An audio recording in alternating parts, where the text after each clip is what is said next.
Boa noite, queridos irmãos, graça e paz a todos. Mais uma vez estamos aqui neste domingo, que é o domingo chamado de Páscoa, né? Tivemos hoje pela manhã o culto da ressurreição e agora o nosso culto vespertino. Damos início agora para o louvor da glória de Deus. Vamos com toda a reverência cultuá-lo, como sempre digo, porque Ele é digno. Curva a sua fronte, fecha teus olhos. Vamos orar.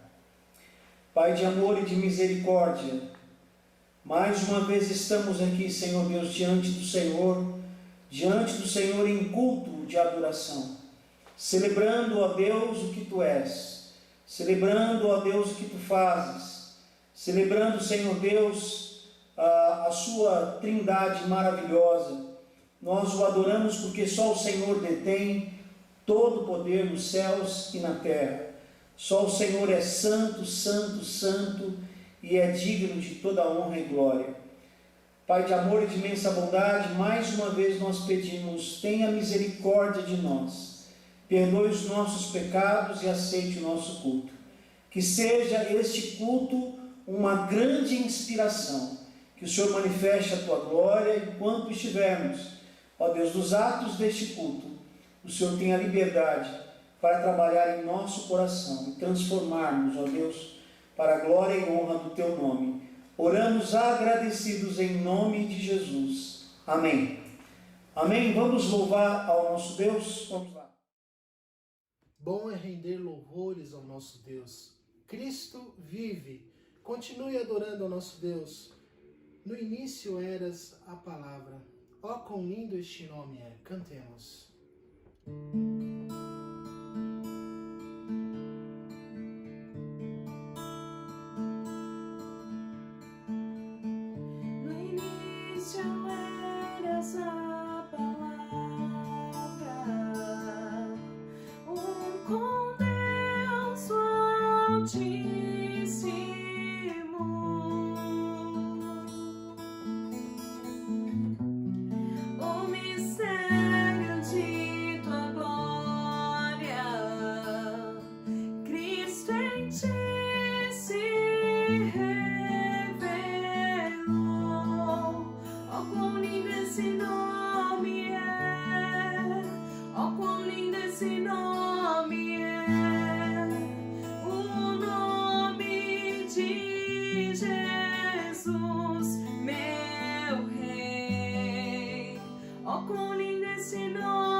Maior que tudo Ele é, ó quão lindo esse nome é, nome de Jesus.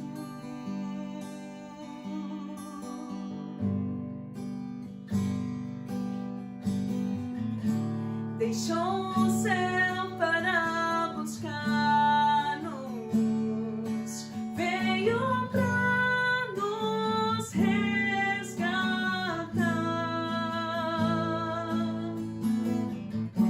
amor maior que o meu pecado, nada vai nos separar. Ó quão maravilhoso é, ó quão maravilhoso é o nome de Jesus, meu Rei. Ó quão maravilhoso é, maior que tudo Ele é, ó quão maravilhoso é, nome de Jesus, ó quão maravilhoso é, nome de Jesus.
esse nome é mais forte que tudo é. Poderoso esse nome é. Nome de Jesus. És invencível. És invencível. Inigualável. Hoje pra sempre reinarás. Teu é o reino, tua é a glória, acima de todo nome está. Poderoso esse nome é, poderoso esse nome é, o nome de Jesus, meu Rei. Poderoso esse nome é, mais forte que tudo é. Poderoso esse nome é, nome de Jesus. Poderoso, poderoso esse nome é, nome de. Mais uma vez, poderoso, poderoso esse nome é, nome de Jesus.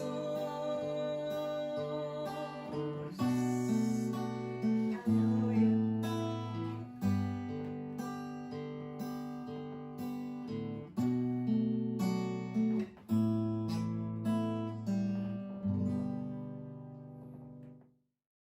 Vamos fazer a leitura e acompanhar a leitura do Salmo 128. Como é feliz quem teme o Senhor, quem anda em seus caminhos.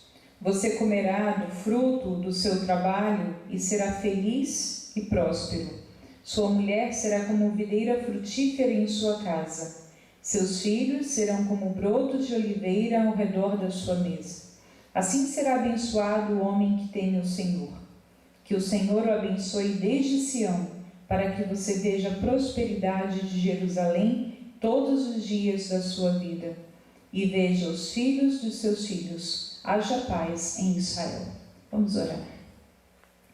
Pai bendito, engrandecido seja o teu nome santo.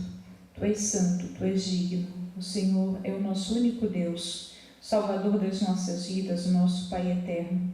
Agradecemos, ó Deus, porque a tua bondade está sobre nós na pessoa do teu Filho Jesus Cristo. Obrigada, Senhor Deus, porque a tua graça nos cobre e nos sustenta a cada dia, Pai. Obrigada pelas tuas misericórdias que livram a nossa alma do mal. Ó Deus querido, nós agradecemos, Senhor Deus, pelo dia que nos tem dado. Agradecemos, Senhor, porque temos as nossas vidas empregadas, ó Deus, na tua obra. E agradecemos também porque teu Espírito Santo é que nos conduz, ó Deus, a fazer a tua vontade, que é boa, perfeita e agradável. Louvamos o teu nome porque renovas as nossas forças, ó Pai, e fortalece a nossa fé no Senhor. E pedimos que nesta noite, conforme a tua palavra, o Senhor firme em nossos corações o temor ao Senhor. Portanto, Senhor Deus, venha afastar de nós todo o pecado, Senhor Deus, toda a carnalidade que habita em nós, ó Deus. Que o temor do Senhor invada nossos corações, ó Pai, e tenhamos, ó Deus, a devida reverência para com o Senhor. Aceita, Deus, o nosso culto e as nossas vidas no teu altar, em nome de Jesus. Amém. Amém. Olá, querido irmão, vamos continuar adorando ao nosso Deus. Vamos cantar o hino do cantor cristão 476, Brilho Celeste.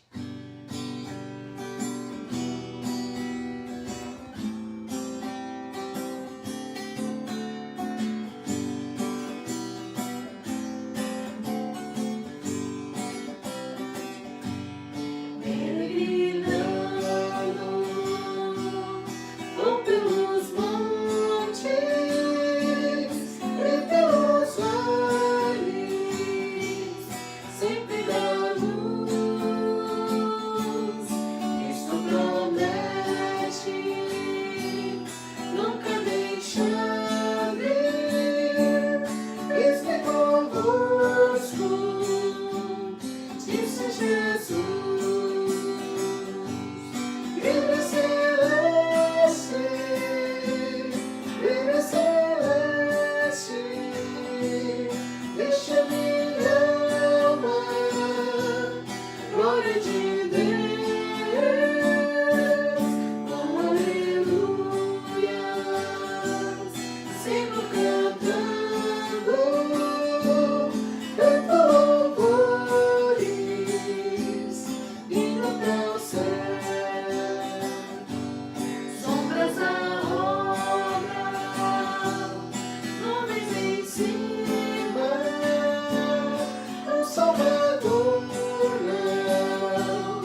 Queridos irmãos, hoje eu gostaria de falar sobre o texto que está em Isaías capítulo 6.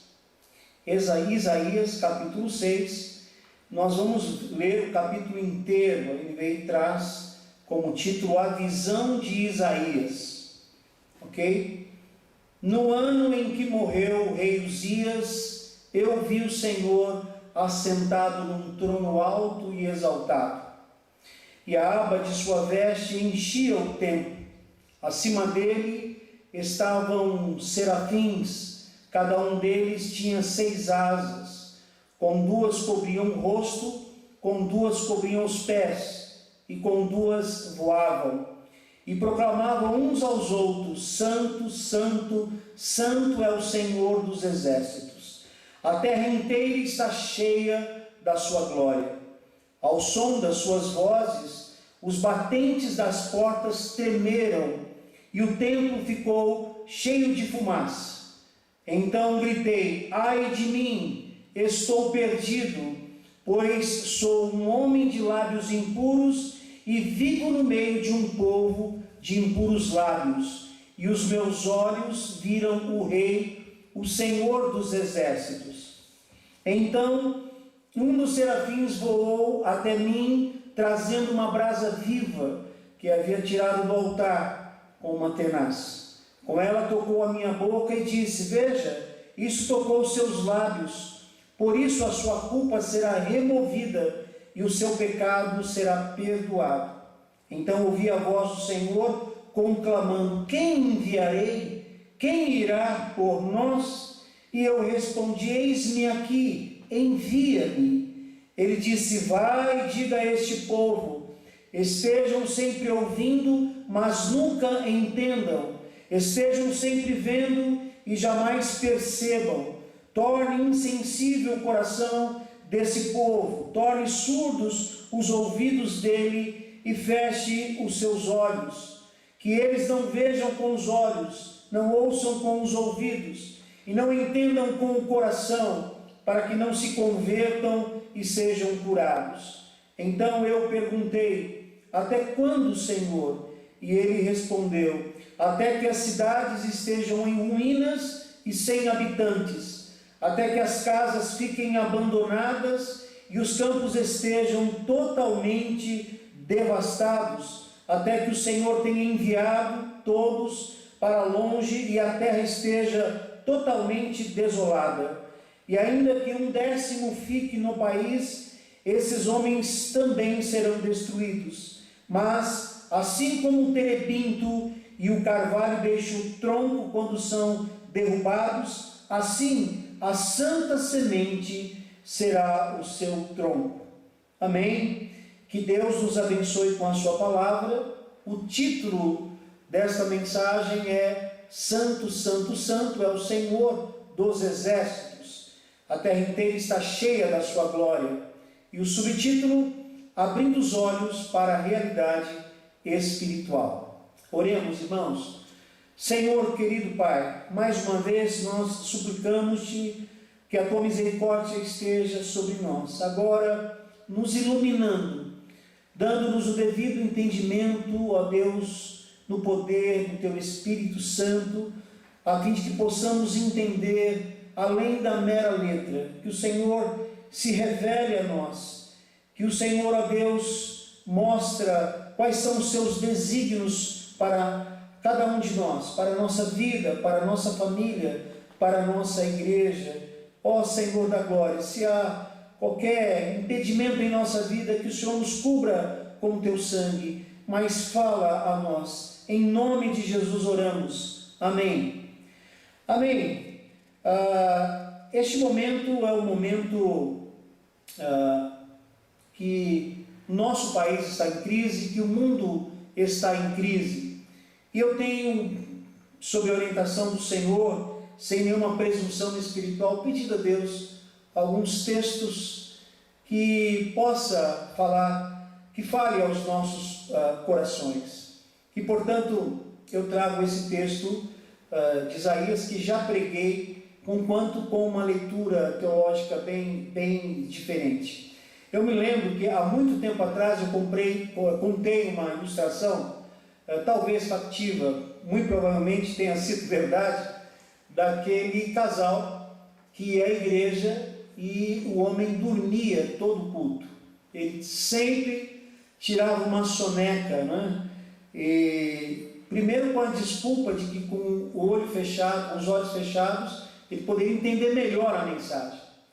Mas não adiantava desculpas, ele dormia mesmo, quase roncava e incomodava as pessoas. E a esposa dele sempre dava um toque, né, no ombro dele, uma sacudida, e falou assim: olha, você vai dormir na igreja, um dia desses eu vou deixá-lo dormindo na igreja. E aconteceu que numa certa noite ele estava dormindo, a luz da igreja apagou, então o pastor recomendou: vamos ter alguns minutos de oração silenciosa, a fim de que a gente possa dar continuidade no culto. Então todos ficaram ali quietinhos, a igreja escura, esse homem, né, dormindo, quase roncando, e de repente ele abre os olhos, toma um susto e diz: que coisa, me deixaram aqui dormindo. E ela deu uma sacudida nele, falou: fica quieto, acabou a energia. E aí então ele recobrou o ânimo e continuou em silêncio, de olhos fechados. Pois bem, parece que essa é a realidade da igreja. Eu digo igreja com I maiúsculo, a igreja invisível, a igreja contemporânea. Muitos estão dormindo sem entender a realidade espiritual. Nós sabemos que, conquanto nós passemos por tantas crises, a crise econômica, a crise política, a crise da saúde, a crise de todas as coisas, nós sabemos que toda essa crise ela é oriunda da maior crise, a crise espiritual. E nós enfrentamos a crise olhando para a história. Quem olha para a história, conhece a história, não comete os mesmos erros do passado. Mas também a gente enfrenta a crise com otimismo e esperança a partir do momento em que os princípios da palavra de Deus estão diante de nós. A própria Bíblia vai dizer: errais por não conhecer as Escrituras, ainda que essa fala diz respeito à pessoa. No entanto, perfeitamente aplicada à nossa realidade social.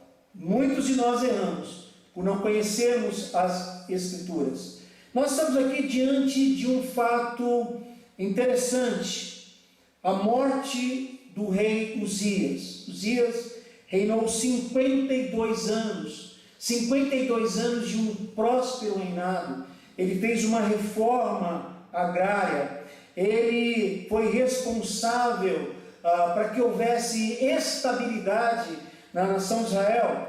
No entanto, a partir da sua morte, começa uma grande crise. Poder executivo, eles estavam sem saber o que fazer. eles estavam de luto, eles estavam correndo de um lado para o outro.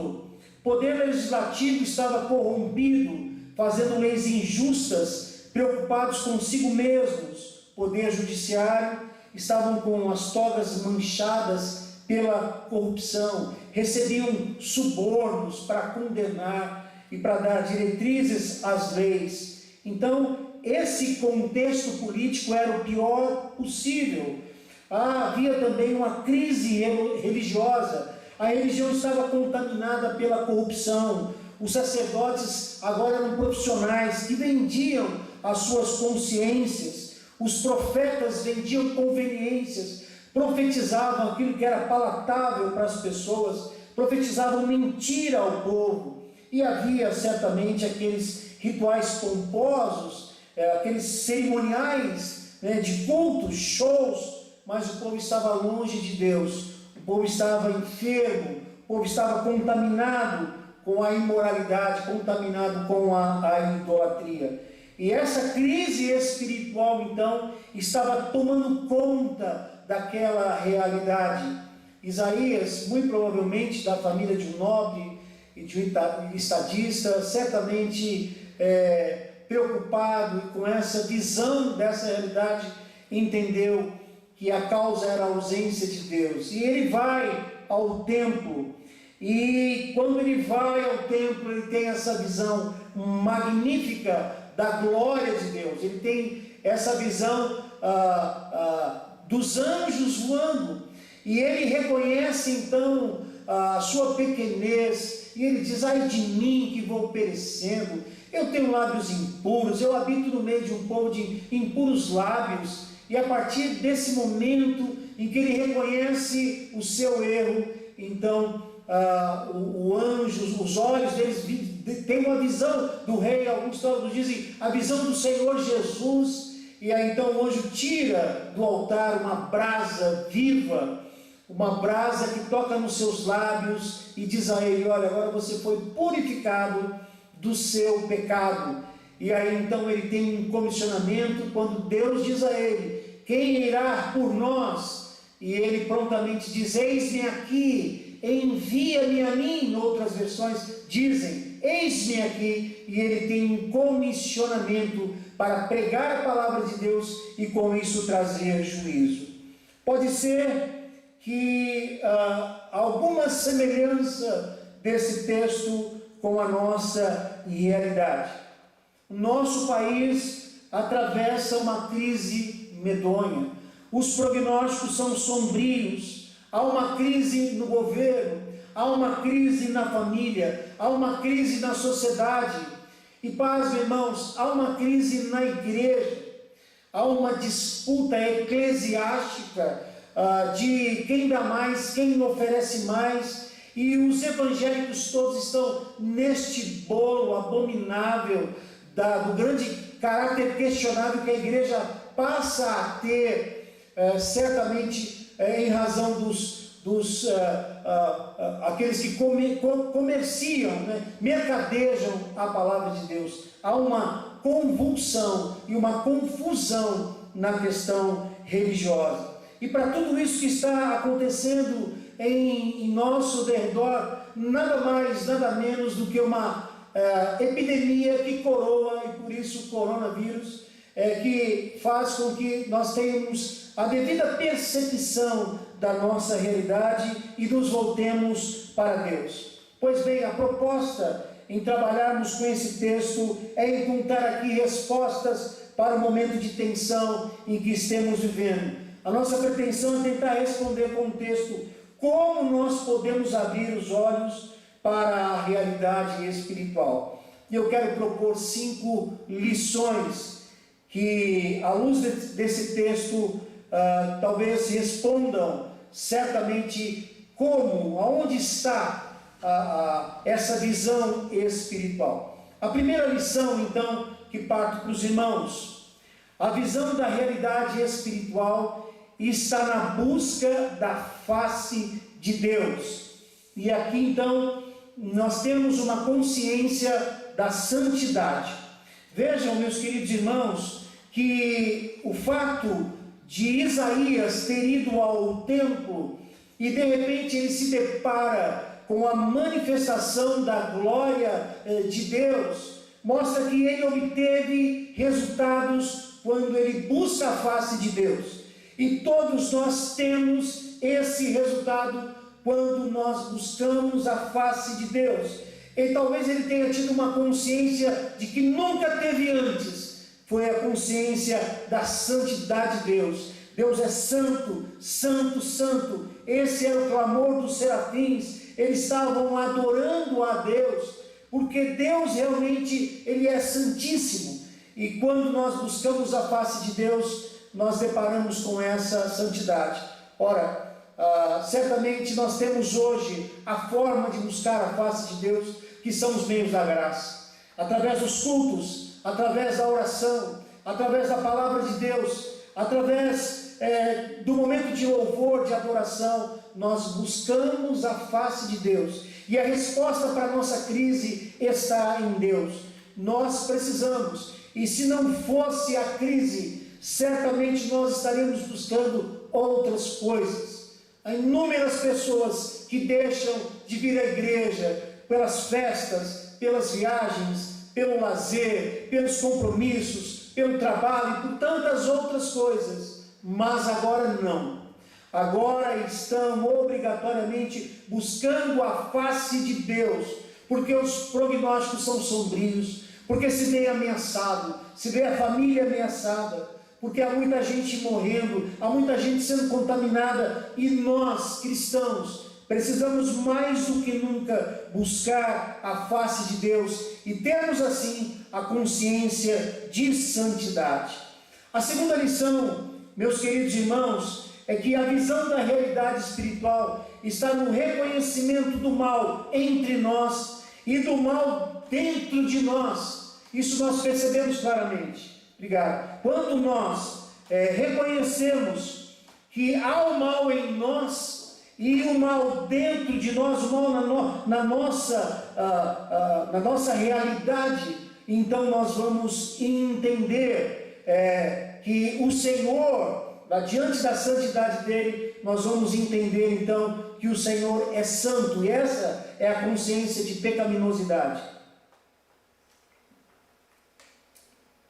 A visão da realidade espiritual, ela está nesse reconhecimento, e enquanto nós estamos sem a crise, nós não percebemos a perversidade que há dentro do nosso coração. O Senhor diz isso, o Senhor Jesus diz isso aos seus discípulos: vocês são maus e sabem dar coisas boas aos seus filhos, quanto mais o nosso Pai que está no céu.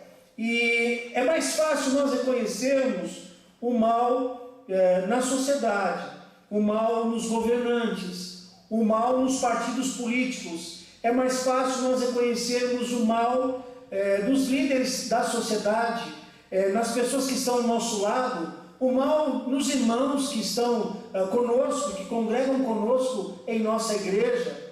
Mas nós precisamos reconhecer que, conquanto haja maldade no mundo, nós precisamos reconhecer que o mal está dentro de nós. E essa consciência de pecaminosidade nós a temos quando estamos diante de Deus, quando estamos na presença de Deus. E quando ele percebeu a santidade, a glória de Deus, os anjos, ele disse: ai de mim que vou perecendo, porque eu tenho lábios impuros, eu habito no local onde os povos têm impuros lábios. E a partir desse momento, então, ele tem uma visão. O texto diz: e os meus olhos viram o Rei. E certamente nós teremos a visão espiritual, a visão da realidade espiritual, quando você reconhece que você é pecador, que você causa mal, que você tem dificuldades, que você tem limitações e que você precisa vigiar, você precisa orar. Essa é a segunda lição. Enquanto a primeira lição foi a consciência de santidade, a segunda é a consciência da pecaminosidade. Mas a terceira lição, ela é interessante e traz a consciência da miserabilidade. A visão da realidade espiritual está no desejo de que a brasa do altar purifique os nossos lábios. Certamente essa é uma iniciativa do Senhor. É uma iniciativa do Senhor, sim. É sempre dele. É Ele que coloca em nós tanto querer como efetuar. Mas a partir da confissão de Isaías, os serafins voou até Isaías, trazendo uma brasa viva que havia tirado do altar com uma tenaz e colocou na boca dele. Olha, isso tocou os seus lábios, o anjo disse. A sua culpa será removida, o seu pecado será perdoado. Vejam que a brasa do altar, ela pode ser expressada como a palavra de Deus que nos purifica.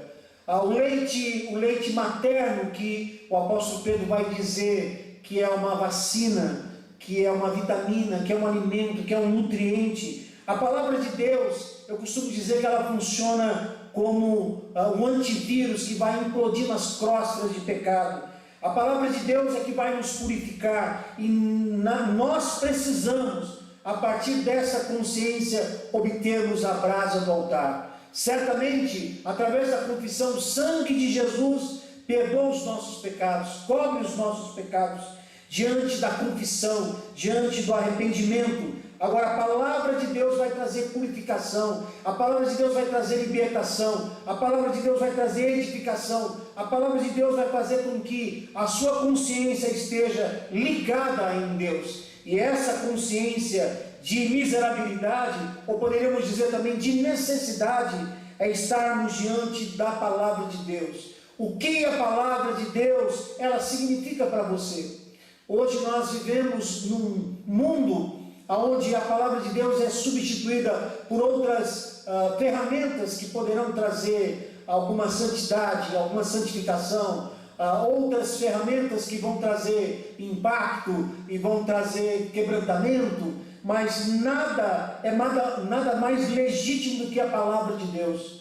E o outro ponto do fundamentalismo é a bibliolatria, que muitos têm as escrituras sagradas como um amuleto, não abrem para nada e não estudam, não examinam as escrituras, mas a brasa do altar precisa tocar os nossos lábios, as nossas mentes, os nossos corações e transformar-nos para que a gente tenha a visão da realidade que está em nossa volta, não simplesmente uma visão social, uma visão econômica ou política, mas uma visão espiritual. Essa é a terceira lição. A quarta lição é que a visão da realidade espiritual está na predisposição para o serviço na obra de Deus. Aqui a consciência de responsabilidade. Essa consciência de responsabilidade, ela parte do momento em que Isaías ouve a voz do Senhor conclamando: quem enviarei? Quem irá por nós? Que pensam um texto que mais uma vez fundamenta a Trindade, o conselho da Trindade, do Deus que se manifesta na pessoa do Pai, do Filho e do Espírito Santo. Isaías não hesitou: eis-me aqui, envia-me. Ele não pensou: eu vou parar, vou pensar, eu estou com outras responsabilidades, eu tenho algumas coisas para fazer, eu preciso cuidar da minha família, enfim, eu preciso comprar algumas coisas, eu preciso descansar, agora eu estou muito atolado de responsabilidades. Não, ele não hesitou, simplesmente ele disse: eis-me aqui, envia-me.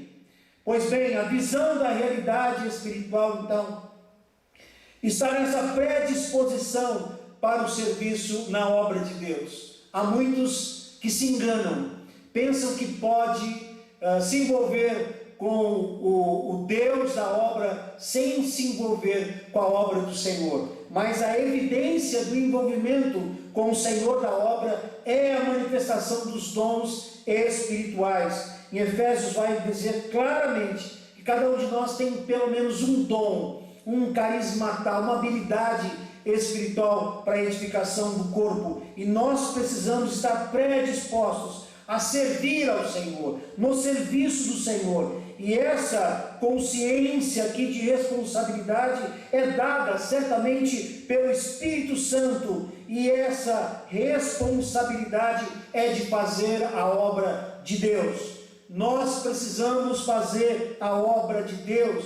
Nós precisamos parar de esquentar banco, de assistir cultos. Nós precisamos de cultuar, participar dos cultos, se colocar diante de Deus e dizer: eis-me aqui, Senhor. Deus sabe da nossa inaptidão, da nossa incapacidade, da nossa limitação. Ele sabe da nossa fragilidade, mas Ele nos capacita para fazer a sua obra. Então, neste momento, enquanto Deus está falando aos nossos corações, você precisa questionar: Senhor, aonde o Senhor quer me usar? O que o Senhor quer fazer da minha vida? Qual o dom que o Senhor me deu? O que é aquilo que é apaixonante para você? Aquilo que você pode fazer bem? Aquilo que você pode fazer útil? A igreja, ela é chamada para o propósito de que nós precisamos servir a Deus. E nessa é a evidência dos verdadeiros servos de Deus, o envolvimento no serviço. E finalmente, a quinta e última lição é que a visão da realidade espiritual está no discernimento de que na proclamação da palavra há juízo e condenação. Vejam que o Senhor, Ele é coerente no julgamento de Deus, e nós percebemos isso na história. Sempre há um profeta, sempre há uma conclamação, sempre há um arauto, sempre há uma palavra de advertência, e essa consciência de proclamação, essa consciência de finalidade, de juízo, ela é importante, porque isso acontece mediante a palavra de Deus. A Bíblia diz: aquele que crê será salvo, e aquele que não crê será condenado. Pois bem, meus queridos irmãos, nós precisamos então proclamar a palavra de Deus, e nós precisamos ter essa consciência de anunciar boas novas. Eu tenho dito nessas mensagens pequenas, diárias, de que nós precisamos pregar a palavra de Deus, falar do amor de Deus. Os campos estão brancos, a terra está sedenta, as pessoas estão buscando por Deus, e nós, o que nós estamos fazendo? Nós precisamos pregar a palavra de Deus. Nós precisamos ter esse discernimento de que Jesus está voltando, de que Jesus está às portas, e nós precisamos pregar a palavra de Deus, seja na multidão, ou seja num povo, numa cidade deserta. Nós precisamos pregar a palavra de Deus, porque é a partir da pregação da palavra de Deus é que Ele vai trazer juízo, é que Deus também vai trazer salvação, é que Ele vai promover a salvação ou promover a condenação. Nós precisamos ter essa consciência da realidade. Vejam que as pessoas, eu ouviria uma mensagem confusa. Nós percebemos aqui a soberania de Deus, nós percebemos que essa mensagem já é uma mensagem de juízo, porque as pessoas não iriam entender, e não iriam se converter, e ficaria apenas um toco, mas aquele toco é a santa semente. Há muitos que são chamados, mas poucos escolhidos. Há muitas igrejas cheias, mas o povo de Deus, que serve a Deus, que tem a consciência de submissão, de comissionamento, tem um vínculo estreito com o Pai, é um povo pequeno. E nós precisamos afinar ainda mais o nosso relacionamento. Nós precisamos examinar o nosso coração. Nós precisamos rever os nossos conceitos, as nossas atitudes, os nossos envolvimentos e relacionamentos. Enfim, nós precisamos rever o nosso relacionamento com Deus, porque Jesus está às portas. Se você não está entendendo nada do que está acontecendo, então busque a face de Deus. Reconheça o mal dentro do seu coração. Busque a brasa do altar através da palavra de Deus. Esteja predisposto ao serviço na obra de Deus. Enfim, proclame a palavra e tenha o discernimento que Jesus está às portas. Eu quero orar pela sua vida. Eu quero orar por bênçãos espirituais. Eu quero orar para que você tenha um concerto com Deus. Curve a sua fronte, fecha teus olhos e vamos orar ao nosso Pai. Pai de amor e de imensa bondade, louvado e exaltado seja o teu santo e bendito e maravilhoso nome. Ó Deus, a tua palavra nos constrange, a tua palavra nos envergonha, a tua palavra nos faz reconhecer quão pecadores somos, como falhos somos, quão negligentes somos. Ó Deus, tenha misericórdia, que nós tenhamos essas devidas consciências, ó Deus, e a visão da realidade pelo poder do teu Espírito Santo. Que o Senhor ajuda-nos, ó Deus, a estarmos em tua presença. Ó Deus amado, que o Senhor, ó Deus, não permita que venhamos a sucumbir, a desviar de ti, da tua palavra. Nos abrace, ó Deus, nos proteja, se conosco, perdoe pecados, restaure a nossa vida, tira a frieza do nosso coração e ajuda-nos, ó Deus, a estarmos envolvidos com o Senhor na obra, sim, mas também com a obra do Senhor. Nós oramos agradecidos em nome de Jesus. Amém. Amém. Que Deus o abençoe. Nós vamos louvar ao nosso Deus nesta hora, porque Ele é digno de toda a honra e glória. Enquanto nós estamos louvando a Deus, enquanto nós estamos adorando ao nosso Pai, você tem a oportunidade de adorá-lo com o seu dízimo, com a sua oferta, certamente através das transferências bancárias. Vamos fazer isso com toda reverência, com toda devoção. Vamos devolver. Fica a nossa palavra de gratidão e reconhecimento a todos os irmãos que têm sido fiéis, no muito ou no pouco, têm devolvido os seus dízimos. Eu tenho dito à nossa liderança, a igreja é sustentada pelos santos. Nós não vivemos de campanha, nós vivemos de adoração e fidelidade. E os santos vão permanecer, os fiéis vão permanecer devolvendo os dízimos e as ofertas. Portanto, façamos com toda reverência e toda adoração. A palavra do Senhor diz em Lamentações 3, 22, 23, que o amor do Senhor não tem fim. Suas misericórdias são inesgotáveis. Grande é a sua fidelidade. Suas misericórdias se renovam a cada manhã. Cante essa música conosco. É a Tu És Fiel, Senhor, do HCC.